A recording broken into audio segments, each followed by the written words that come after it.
जिंदगी की परीक्षा में कोई अंक नहीं मिलते, कोई आपको दिल में जगह दे दे, यही आपके पास होने की गारंटी है। नमस्कार दोस्तों, मैं हूं आपका दोस्त अंकित और आप देख रहे हैं मेरा चैनल डोंट गिव अप। आज फिर हाजिर हूं आपके सामने एक छोटी सी कहानी लेकर। यह कहानी एक राजा की है और उसकी 4 पत्नियों की है। एक राजा जिसका बहुत बड़ा साम्राज्य है, बहुत विशाल सेना है, उसको घमंड है उसकी सेना का, उसके राज्य का। लेकिन इंसान का घमंड कभी ना कभी टूटता जरूर है। राजा अब बूढ़ा हो चला है, राजा की उम्र हो चली है, राजा बीमार रहने लगता है। अब इसलिए समस्या आ गई है कि राजा के बाद राजा किसे बनाया जाएगा। सभी मंत्रियों की बैठक होती है और राजा के सबसे बड़े बेटे को राजा बना दिया जाता है। समस्या यहाँ खत्म नहीं होती क्योंकि राजा बहुत बीमार रहने लगता है। तो राजवैद्य कहते हैं कि राजा जी, अब आप संन्यास ले लीजिए, आप जीवन के अंतिम समय भगवान के चरणों में बिताइए, आप जंगल में जाइए, वहां रहिए, धर्म कर्म के काम कीजिए।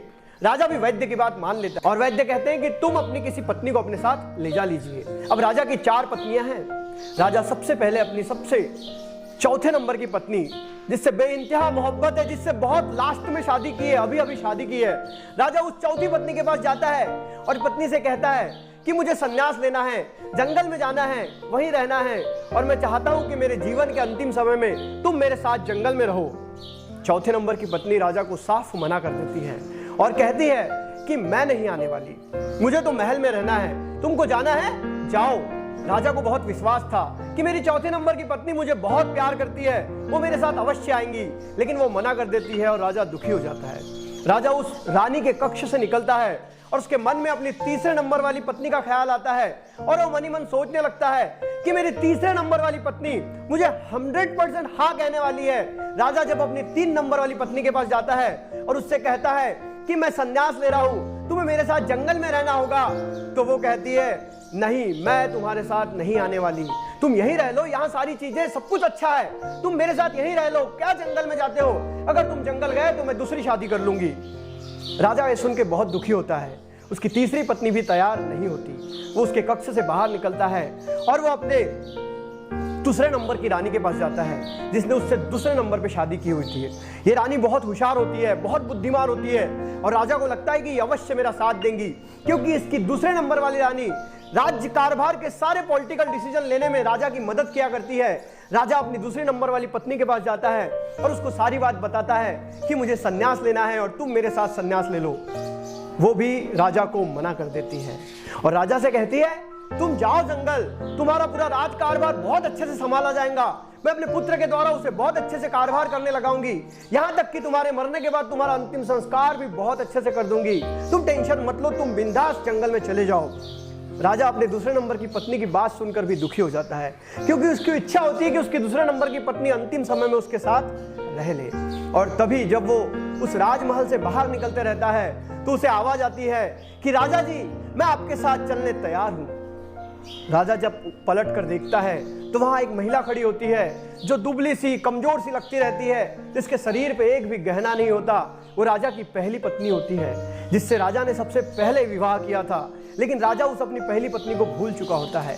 वो अपनी पहले पत्नी की केयर भी नहीं करता और उसकी पहली पत्नी दुखी रहती है। लेकिन राजा को पता रहता है कि उसकी पहली पत्नी ही उसे जंगल चलने में सहायता करेंगी, उसकी पहली पत्नी ही उसके साथ वनवास लेंगी।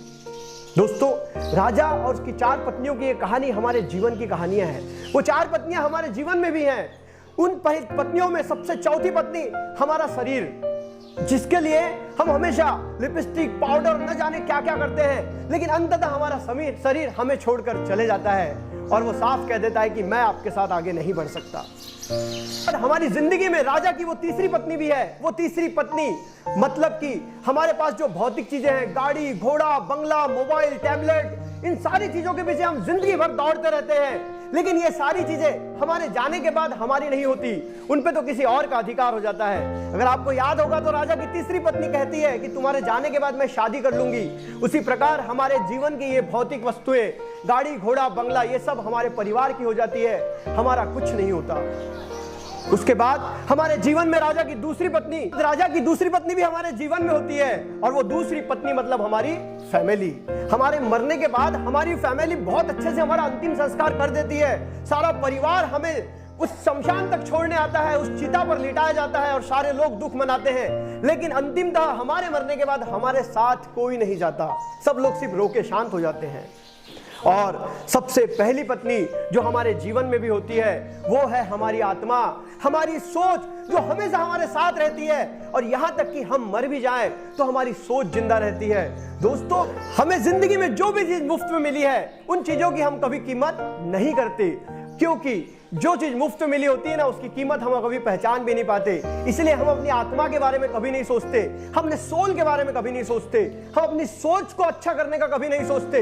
अगर किसी चीज पे काम करना है तो अपनी सोच पे काम कर दीजिए। राजा की पहली पत्नी जो उसके साथ वनवास आने के लिए तैयार हो जाती है, उसी प्रकार हमारी सोल हमें छोड़कर कभी नहीं जाती।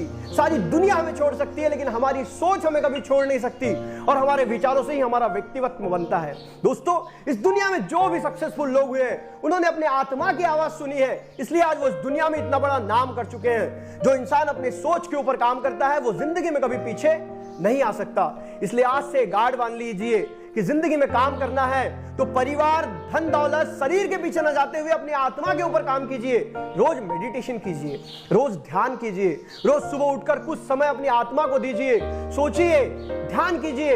आपका जीवन बहुत ही सुंदर हो जाएगा और आपको स्वर्ग के लिए मरने की जरूरत नहीं है, आपके जीवन में यही आपको स्वर्ग मिल जाएगा।